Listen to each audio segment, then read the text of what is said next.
The Huskers are back on the practice field for spring practice in Lincoln. We'd like to get you set with position breakdown.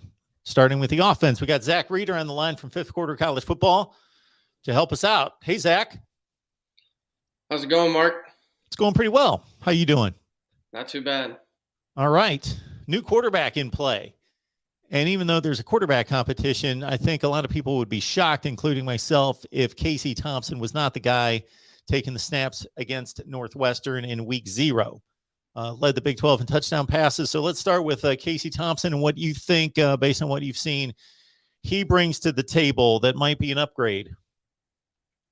Yeah, I mean, I think he brings as much as, Nebraska fans and especially me loved Adrian Martinez. I think he brings a little bit more of a true pro style, passing ability into his game with a little bit more arm strength.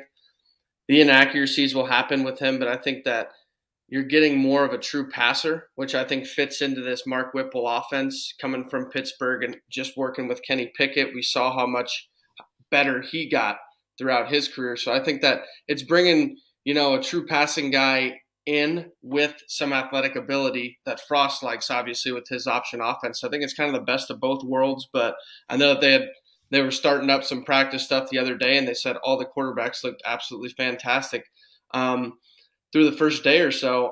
And they think it's going to be a great competition between Smothers, Thompson, and Chuba Purdy, but they really think that Thompson's the leader right now. But who knows? Things can change. And like you said, I think everybody expects Thompson to be the guy, and we'll see throughout spring practice. And I would be shocked, too, if he isn't. But I think just the depth of the quarterback room is something to look forward to for Nebraska because, it seemed like in past years it was Adrian, and if he was hurt, he was either playing hurt or there was someone inexperienced behind him. And now with a little bit more experience behind him, I think it should calm the nerves of a lot of Nebraska fans that they know, they can have a quarterback go down if it happens and still be in okay shape. Yeah, Casey Thompson, just from the standpoint that he's got the resume against quality competition. Chuba Purdy played sparingly. It was mop-up duty in blowout games against the UMasses of the world.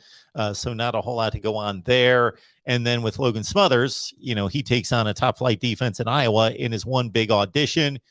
Played well in spots. Sure, he let it down in spots, but considering it was his first start against a top-flight defense, and they really went run heavy with 24 carries for Logan Smothers. So it will be interesting to see if anybody else can make a push on Casey Thompson. Yeah, I think it also kind of brings up another, interesting point. And to say if Casey Thompson gets hurt in a game and Logan Smothers has to come in, all of a sudden you go from this passing offense that is more, using your running back and using your throwing ability. And then we saw what Smothers did against Iowa. He had 20 plus carries in that game. So then all of a sudden it would transition the offense mid-game, which I think would really throw off a defense as well. So the unpredictability and the amount of things that they can do with that quarterback room, I think is going to be something that should excite Husker fans. Got Zach Reeder on the line from Fifth Quarter College Football to break down the Huskers. They're already on the practice field, but we wanted to go through position by position to get you set for this spring and on into August camp. All right, Zach, let's hit up the running backs.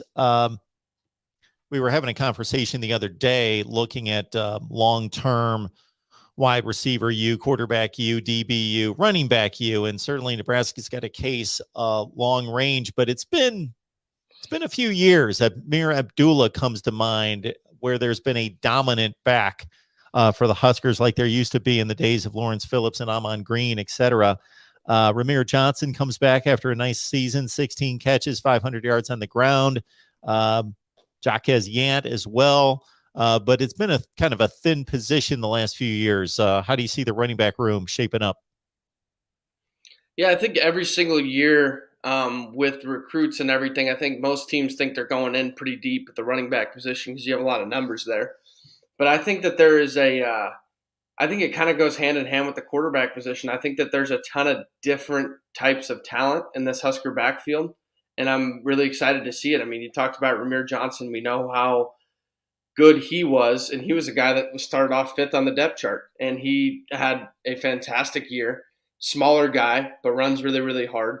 Struggles a little bit in between the tackles, but has that ability because of his vision as a ball carrier. So I think he brings a good thing or something good to the table. Gabe Ervin, we saw him tear his knee week 1, he was a starter, first true freshman Husker starter running back in a long time. So I think we don't know what we have with Gabe Ervin. Jaquez Yant, big dude, 240 pounds, kind of that just absolute battering ram out there. And then you bring in a transfer from the JUCO national champions in Anthony Grant, who I think is going to give you kind of everything. I mean, if you go watch his film, he brings some speed, he brings some power. He's a little bit shorter of a guy that gives you that low center of gravity at the running back position. So I think with those 4, not to mention some other ones, I know they got a big recruit, Emmett Johnson out of Minnesota, who's a 4-star. But I think with those 4, I don't really see you missing anything out of those 4 because you have your power, you have your speed, you have your true one-cut backs in there as well. But then again, it just depends on how they progress through spring ball. I mean, that's what it all comes down to right now. It all looks good on paper. I mean, most teams think that going into the year, it looks good on paper, but we'll see how they progress. But I really like where the backfield's at, and I'm really excited to see Anthony Grant and Gabe Ervin get out there. We haven't really seen any of them. Obviously, Anthony Grant's a new guy, and Gabe Ervin tore his knee. So I'm excited to see what they bring to the table. So because of what you just said, this might be an unfair question, and maybe it's a better question a month to 6 weeks from now. But how do you see this playing out in terms of who gets most of the starts, who gets most of the carries, kind of the distribution of workload? Yeah, I mean, if they all progress like you want them to, I kind of think it's going to be a ride the hot hand every week type of thing. Whoever's just running it really well and seeing it well. But right now, I would probably put the 2 guys that are going to lead this backfield, in my opinion, at Gabe Ervin and Anthony Grant. Gabe Ervin was starting for a reason. He was the true freshman starter for a reason. I think he has all the ability that Nebraska wants at a running back. And Anthony Grant, I mean, you're talking about a guy who put up ridiculous stats at a very good JUCO and did it week in and week out. So sometimes it's hard to see where the JUCO guys fit in and how quickly they transition, but there's a ton of talent there. So I think that those 2 guys are probably my leading candidates, but it's hard to sit here and, not put Ramir Johnson up there with what he did last year. Talking up the Huskers here at the Voice of College Football. Please like the video. Just takes a second. Just click like and you're good. And share these videos out on social media. You enjoy the content. Other people don't know that we're here talking up college football, talking up Nebraska every day. And join Zach and the rest of the crew there at Fifth Quarter College Football. All right, we'll move it out to wide receiver.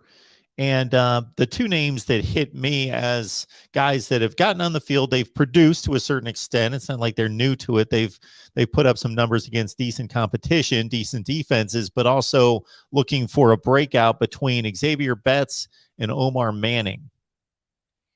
Yeah, I mean, those are the 2 guys that you are thinking that are going to lead this wide receiver room that's been pretty disappointing. They've usually had a pretty good, number 1 in there. Samari Toure leaving, but it's been disappointing. Who knows how much of that is a credit to the wide receivers not progressing or how much of it's a credit to not having a true passer at quarterback.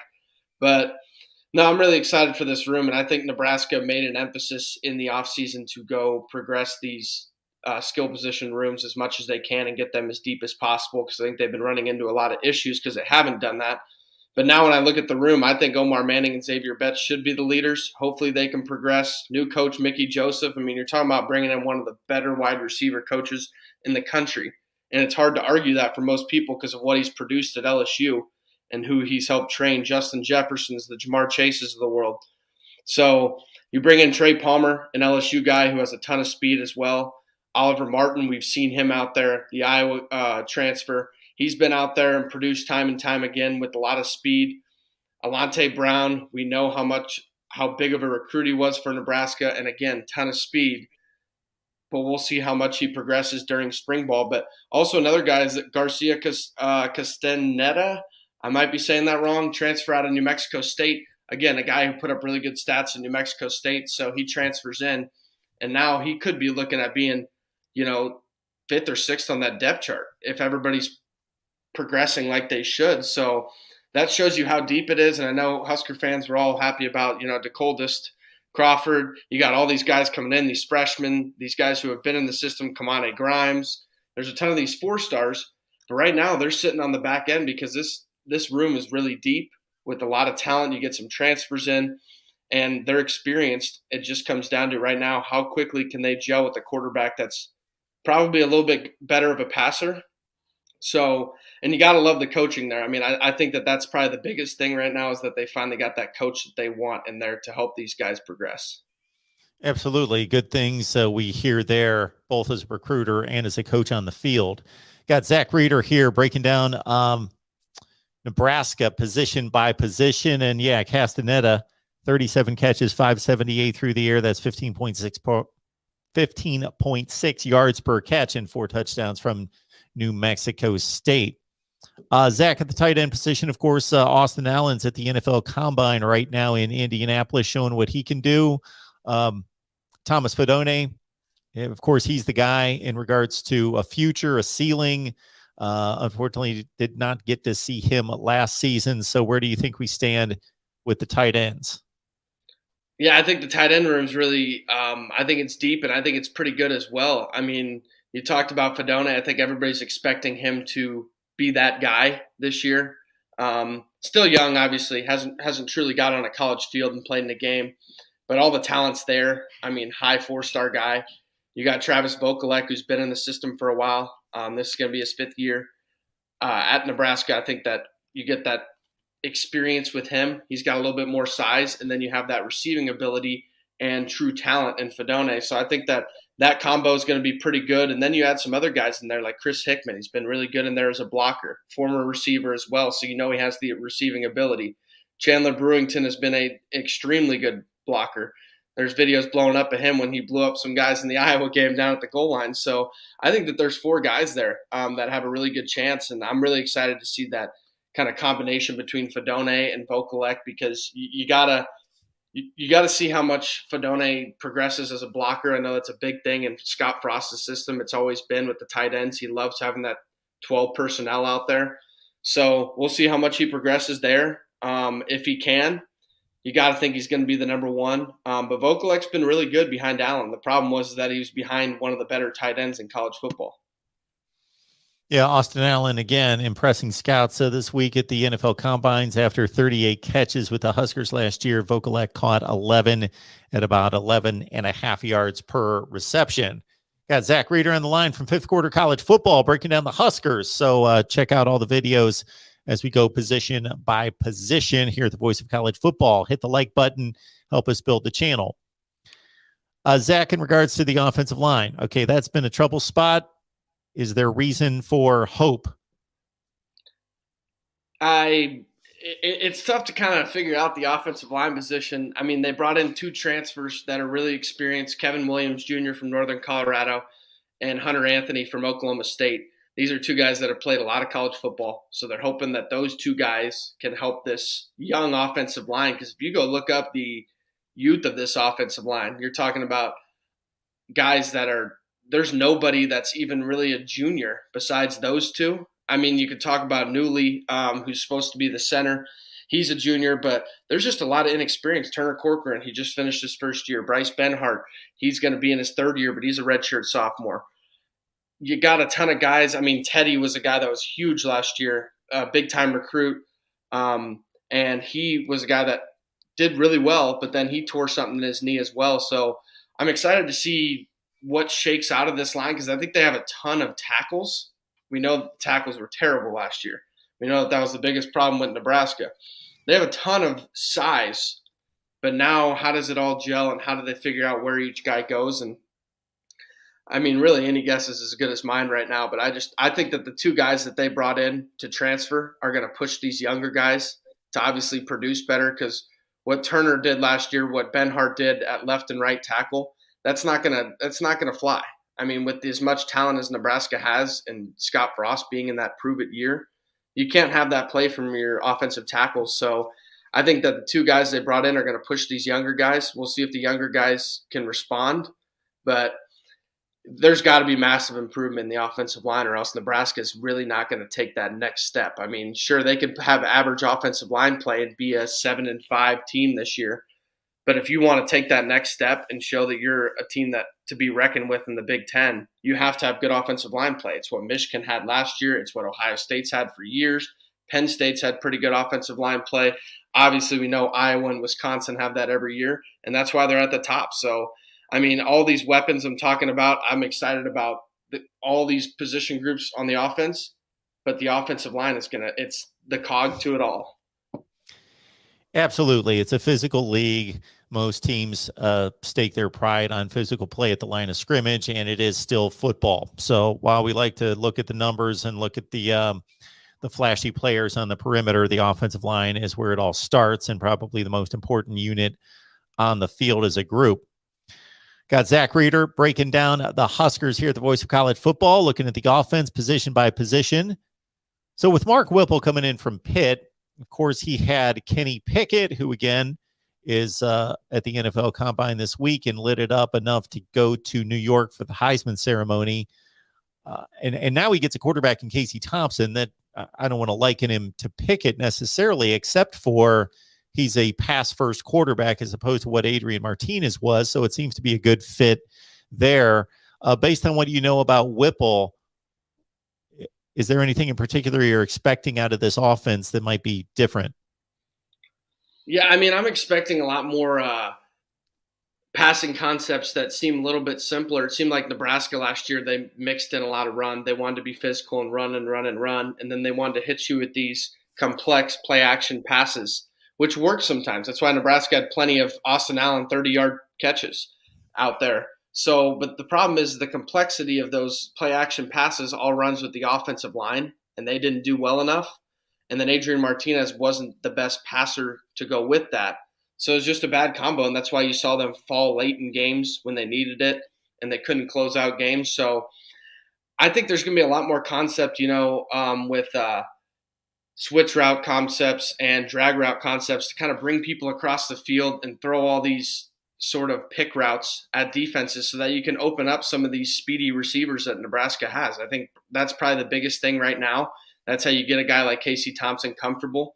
And you saw that with Kenny Pickett a lot. I mean, we all remember Kenny Pickett as he was throwing it up downfield and he was making all these big plays, but it all started with these simple concepts to kind of free him up a little bit.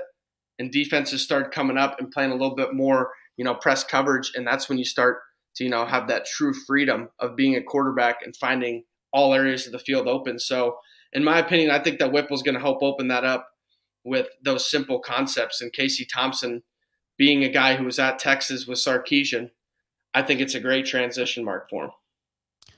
Catch Zach's work at Fifth Quarter College Football. And of course, we'll have Zach back to break down the Husker defense and keep it locked in here at the Voice of College Football. Zach, we appreciate you stopping by. Absolutely. Always good talking.